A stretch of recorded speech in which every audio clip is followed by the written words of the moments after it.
Morning, everyone. Let's go on the record, please, in the matter of Walker versus Davidson. The case number is 13JU10484. Counsel for plaintiff, please enter your appearance. Thank you. Good morning, Judge Gill. Deputy J. DeSantos, Supreme Court number 0025661. Seated with me at counsel's table is plaintiff Walker. Thank you. Good morning, Ms. Davidson. You are here today? Yes. Thank you. Guardian ad litem? Yeah, Brittany Galloway, 0085332. All right, thank you very much. Ms. DeSanto, would you like to speak to your motion? Yes, I guess. So, since the last time we were here, pursuant to your directive, my client has contacted Buckeye Ranch. And I'll let the guardian, I think, speak to that a little bit more than you and I will. But it appears that Ms. Davidson had a video conference with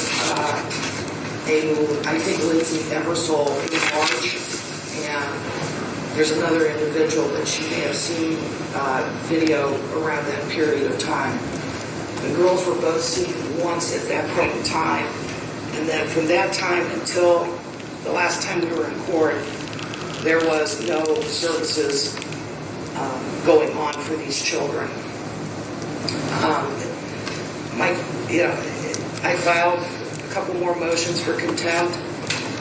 There has been no compliance for over a year and a half with any court orders. There has been no compliance with Ms. Davidson complying with the psychological order. She has not seen Dr. Tenenbaum. My client has paid, has completed his assessment, has done everything required of him. He's followed every court order. At this point in time, I have to be honest with the court. My client's at his wit's end. He's not going to keep going this route. It's been over a year and a half. He's spent thousands and thousands of dollars, both in attorney fees, both with Dr. Tenenbaum, and he just feels like no one is, enforcing a court order, that Ms. Davidson is just walking and walking and walking down this path. I think that the problem here is that these children do need counseling. And I think, again, the guardian is going to address this. They need counseling, but they need counseling with a neutral counselor, not one picked by Ms. Davidson or Mr. Walker. That someone has to pick somebody and have no contact with the parents so that we see what the depth of the alienation is. As long as they're with what I perceive to be the alienator, which is Ms. Davidson, I don't see any useful purpose of counseling. It's just going to continue on and on and on. My client said he would work with Buckeye, and all of a sudden, there's a new counselor, Carrie George, again. Guardian can talk to this. There's been no visit set up. There's been nothing set up. As soon as the word visit or potential visits was started, it all went dead again. At this point in time, we do believe the children are suffering irreparable injury, that they are in danger, that they are being so psychologically damaged or influenced by mom that there has to be some emergency relief. There has to be a chance for dad to step in and try and provide for these children in a good mental health situation. And we believe that emergency custody should be granted today to dad, that mom should have supervised visits, that the children should be in counseling immediately with an independent counselor. And that's about it. Thank you. Ms. Galloway? Yes, Your Honor. At the last hearing in July, you had asked if I had talked to the girls' counselor. They weren't linked with a counselor yet. At that point, they had only had the diagnostic assessment. I'd spoken to Kara Fisher, who's the supervisor at Buckeye Ranch. She had said that the girls were linked with a counselor, but mom did not want to use that counselor because she had had previous experiences with her and didn't want to use her. So they were relinked with someone else. And so they started counseling after our last hearing. So it was with Carrie George. They are seeing her. She is through Buckeye Ranch. I've spoken to her twice. And she says that she's not met with the girls on their own. Mom has always been present. But she does want to talk to them, obviously alone, and is getting to that point. But she says that the girls are really freaked out about seeing Dad, very anxious. Their whole body responds, which is what I have witnessed as well. And then I think it's important, so they are working on anxiety and school issues too. I am obviously concerned. Mom still does not believe that this is a court order. She sent an email to me, Deb, Terry, after our court hearing on July 18th saying this is a botched court case.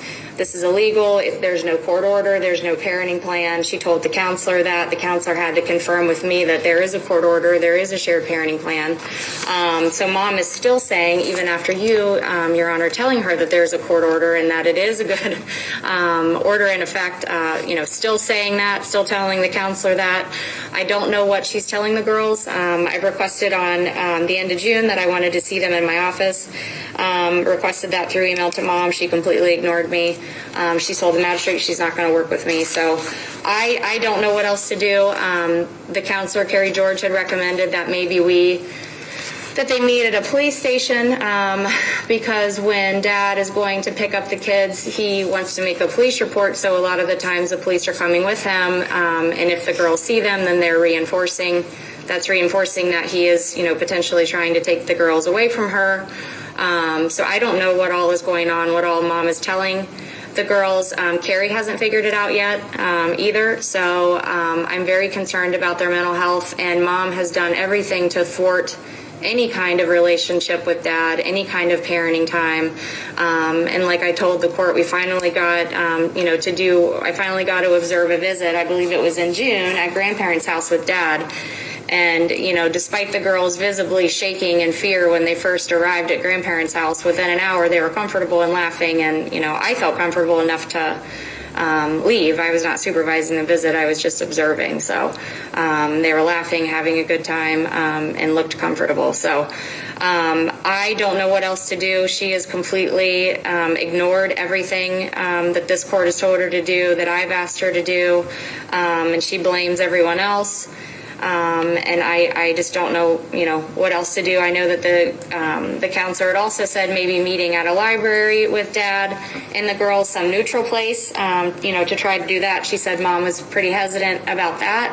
Dad was on board because I know that he'll do anything to try to reestablish his relationship. So I do worry about pulling them from Mom and placing them directly with Dad, even at grandparents' house, because the counselor's telling me that they have anxiety, but we don't know if it is true fear of seeing Dad or if it is things that Mom has been, telling them, because the alleged abuse incidents were back from 2019. So I don't know what else to do or where to go from here, Your Honor. All right, thank you. Ms. Davidson.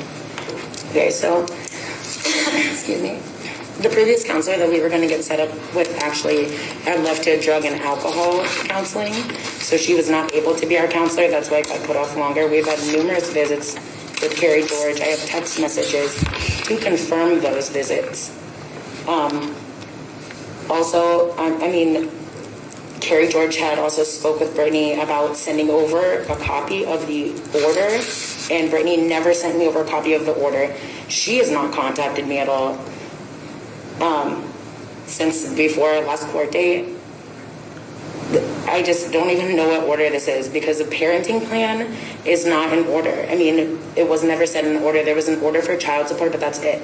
And Brittany also failed to mention that in the email that I had emailed everybody was evidence connected to that email of the previous lawyers, very experienced lawyers that I had turning against me completely because of things that Deborah DeSanto had stated. Anything else that you'd like to state today? I'm not sure. I would like to see where the evidence is with all of the, coronavirus text message that, Logan had supposedly sent me to confirm that he wouldn't take the girls because there is no existing text messages. I would like to, just see the evidence of where my daughters lived with Kim and David Corey, which was completely untrue. How can you live with somebody if they leave January 1st and don't come back until the end of May?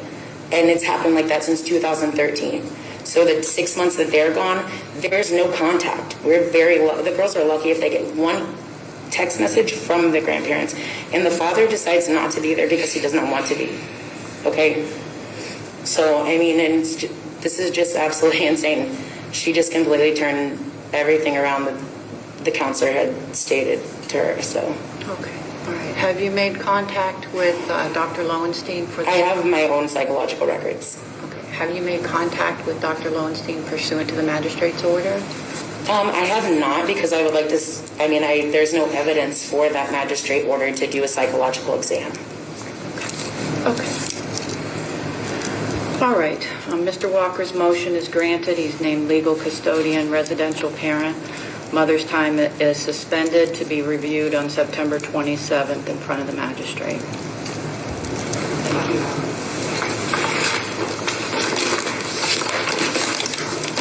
How can, he's not a custodial father. He is now. And everything that I have is just recorded. And I'm turning every single one of you guys into this absolute insane. You're not taking my children from me. This will not happen. This is crazy. How can, he abandoned his children? This is so insane. I subpoenaed the ladies from Buckeye Ranch. They're right outside. And nobody's speaking to them at all? This is not fair at all. These are my children. I've been here. All right. The matter is concluded. Thank you. I'll do an entry.